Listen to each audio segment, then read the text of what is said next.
Por, e vërteta është kështu. Sa më gjatë largohet martesa, aq më fort digjesh. Digjesh thotë shkrimi. Sa më gjatë largon martesën, kjo gjë krijon pasojat e veta. 1 Korintasve thotë kështu. 1 Korintasve thotë kështu. Por të pamartuarve dhe të vejushave, Pali thotë kështu. Po ju them për ta, është më mirë të qëndrojnë si unë beqar. Por në qoftë se s'kan vetë kontroll, let martohen, sepse është më mirë të martohesh se sa dali tym nga veshët. Shiko, sipas studimeve, nuk janë studime shqiptare, 7% e njerëzve nuk kanë dëshirë të martohen. Kanë dëshirë të rrinë beqar. Unë kam njoft disa, 7% më duk shumë për ne shqiptarë. Ne jemi qefliella, jemi mesatar.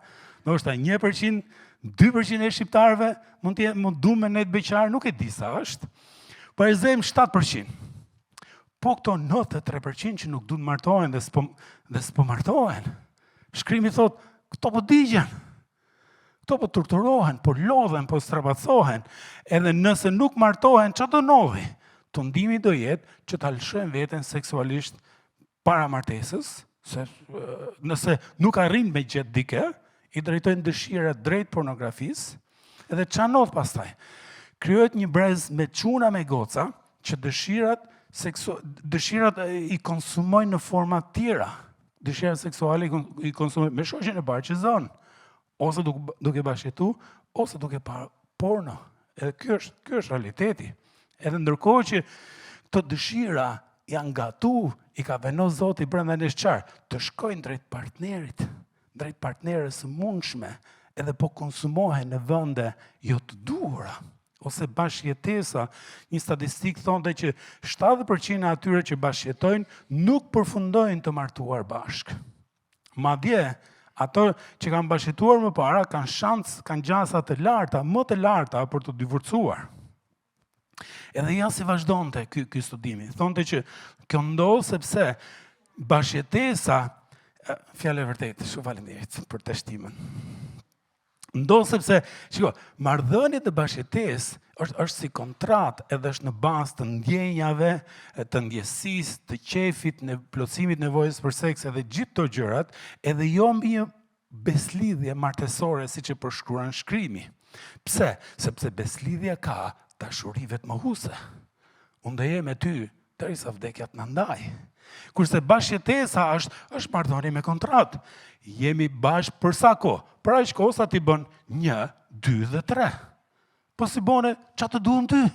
Kam pa i tjetër. Kështu që është edhe njerëzit lëvizin pastaj nga marrëdhënie, edhe ç'a ndodh? Në këto marrëdhëniet me bashkëjetesë krijohet frikë. Nuk ka besim ke partnerit, se ti sa gjatë do e kesh. Edhe do përfundosh e martu me atë. S'ka stabilitet, rritet pasiguria që i bie, çiftet kanë frikë me pas kalamaj. Thotë, unë s'kam i qetë për vete. Fuzë i kalamaj dhe i bela vetës. Edhe qa ndodh? Nuk bëjnë kalamaj. Edhe bashkëjetojnë për kohë të gjata. Por puna është se, jo vetëm kaq, bashkëjetojmë se shumë ka thonë dhe mami, futen kërvat se i vjen dashuria rrugës. Besoj e ke gjukte, kështu kisha një shok. Edhe thonë të jo, do bëjmë seksin e parë, do bëjmë ditën e martesës.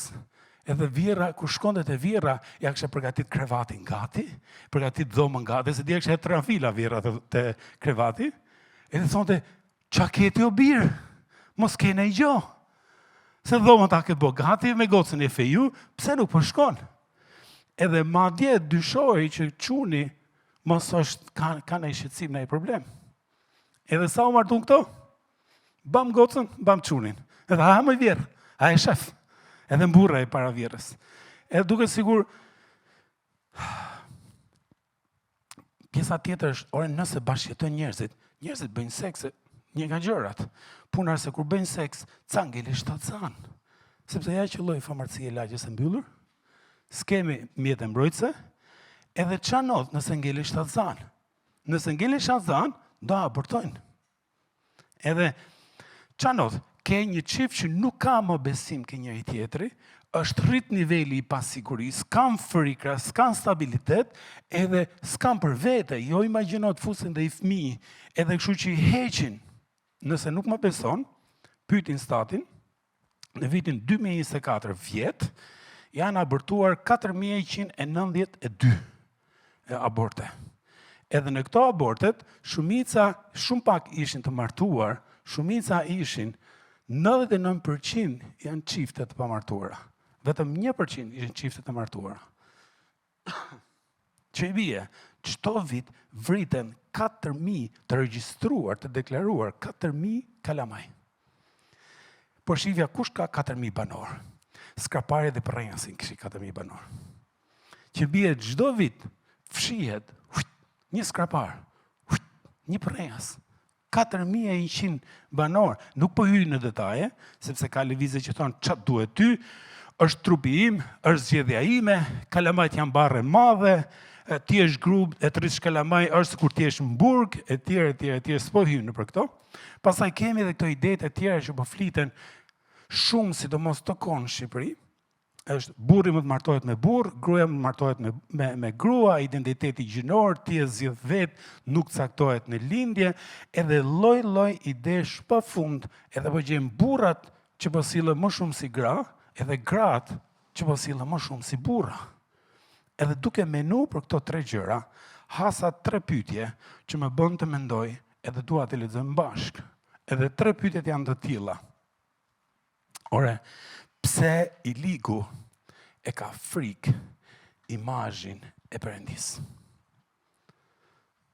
Nuk merret më si model ajo që ka kriju dhe ka thënë Perëndia, por posajohen modele ndryshme. E dyta, ore, pse i ligu ka frikë që burri dhe gruaja të rrinë bashkë? Pse i shtyn të divorcohen? Edhe e treta, pse i ligu ka frikë fëmijët? Pse shtyn çiftet të abortojnë? Edhe në këtë rrobuj, në këtë zallamahi, ky brez po konfuzohet, s'po di çfarë të bëj. Ky brez po lëndohet, po abuzohet, është mush me frikë, edhe ka merakun, po unë çfarë të bëj. Edhe në këtë brez, kur e pyet dikë për të martu, për të kriju familje, jo, jam i ri, unë 30 vjeç jam, si të martohem unë tashi? Jo, kako, akoma. Po lexoja për i çun që thonte, kam frikë për të martu, sepse këtej nga fisim shumica janë divorcu. Edhe ato që nuk janë divorcu, nuk e du më njëri tjetrin, rrin kot me njëri tjetrin. Nga ana e saj, nga ana e gocës, nga ajo janë më cop. Babi i saj ka rajë 20 herë mrena. Edhe ka frikë me u martu, edhe sepse nuk e di a do jem unë burri dur, edhe a do rriun në shtëpi apo do ikis puna babit. E tha, në fisin tonë, ne s'kemi një burr, një bashkëshort model që themi mos ki frikë e dashur gruas, se ne do ngjajmë si ato. S'kemi asnjë. Me këta krahasoj. Nga ana tjetër, edhe unë kam frikë. Nga ana e saj, edhe ajo ka frikë, sepse ka pa babin e vet asnjëherë në shtëpi. Edhe tha, do doja t'isha ai modeli që është gati t'jap jetën për gruan e tij, siç thot Bibla. Burri jep jetën për gruan e tij, siç Krishti dha jetën për kishën. Do doja. Edhe ndërkohë, ajo po mendon gjithkohës ç'a shkolle të bëj, ç'a kursi të bëj, që të bëhet sa më e zonja, që po iku ky, mos ngelim balt, të di si të çaj. Edhe ky çuni tha, kshu kemi ngec. Unë s'di t'i jap drejtim, ajo nuk do një burr që t'i japi drejtim jetës vet, do pavarësi totale, edhe pyetja ishte, më thuaj, a ka gjasa që ne mund krijojmë familje? Është pyetja edhe për ju. Ora, a kanë gjasa këto? Me kriju familje. Ajo që mendoj është kjo. Edhe është në ekran. Pa Krishtin në mes të kësaj martese, gjasat janë pakta. Me Krishtin në mes, po. Pa Krishtin gjasat janë shumë pakta. Kështu që e vërteta është, o shok, familja po sulmohet gjithkohës, edhe keq fare po sulmohet. Po të ishte Jezusi, si do i thonë dhe këtij çiftit, edhe situatave që ndodhin në lidhje me martesa me gjithë to. Po e gjete, që do thonë të Jezusi? Ka gjasa do thonë të Mateo 19 vargu 8. E do thonë të këta. Në fillim, nuk ka qenë kështu. E keni po rrëmuj fare në duket. Sepse në fillim nuk ka qenë kështu. Po si ishte fillimi? Si ishte kur Perëndia e stabilizoi, krijoi idenë, konceptin e ai e sajoi vetë se martesa nuk doli vetvetiu. Perëndia deshi, prandaj e krijoi. Zanafilla kapitulli 1, vargu 27 thotë kështu. Perëndia krijoi njeriu sipas shëmbulltyrës së vet, sipas shëmbulltyrës së Perëndisë, më ndihmoni këto vargjet me zeza se nuk di me lexu mirë. Ai lexojmë bashk. Ai krijoi mashkullin edhe femrën. Është në Bibël. Vargu 28. Dhe Perëndia i bekoi dhe Perëndia u tha atyre dy urdhërime. Jeni të frutshëm, shumëzoni, mbushni tokën, nënshtrojeni, sundojeni mbi çdo gjë, peshq, zogj, çdo gjë që lëviz. Ju jeni të parët e tokës. Krijoi mashkullin në femrën. Po si e bën? Kush ja dha të drejtën Zotit që burrin ta quante mashkull edhe gruan ta quante femër? Kush ja dha të drejtën? Është pse e bëri ai atë gjë? Ore, pse s'u bë me vota? Pse nuk u bë na merrte paktën na merrte i mendje? Apo si ishim në atëherë? Ishim në atëherë? Jo. Zoti zgjodhi do krijoj familje, edhe tha, ja se si do ta bëj familjen. Njëri do ta bëj mashkull, tjetri do ta bëj femër.